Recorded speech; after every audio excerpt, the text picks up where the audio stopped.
అది తనుజ స్నానము ముఖం వాష్రూమ్లో వాష్ చేసుకున్న టైంలో పవన్ కళ్యాణ్ కింద పుల్లబెట్టి ఇట్లా చేయడము, అప్పుడు రీతు ఉండికి నాకు ఏం స్టాండ్ తీసుకోకుండా నవ్వుతుండడం, అది చాలా నెగిటివ్ ఇంపాక్ట్ పడింది రీతు మీద అనేది.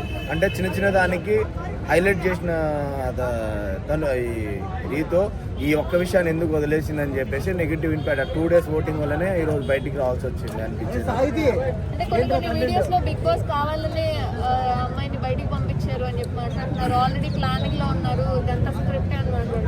లేదు మేడం, అది స్క్రిప్ట్ తెలియదు కానీ మొత్తానికైతే నా గెస్ట్ ప్రకారం అయితే డెఫినెట్గా ఫస్ట్ 2 days బాగానే ఓటింగ్ ఉండే, ఆమెకు టాప్ 3 టాప్ 4లో ఉండే.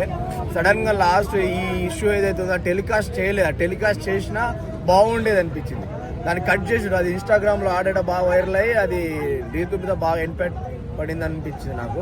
ఒకవేళ పవన్ ఓటింగ్లో ఉంటే పవన్ కళ్యాణ్ బయటకు వచ్చే ఛాన్సెస్ ఉండే మేడం. ఇప్పటి వరకు రీతు ఉంది కాబట్టి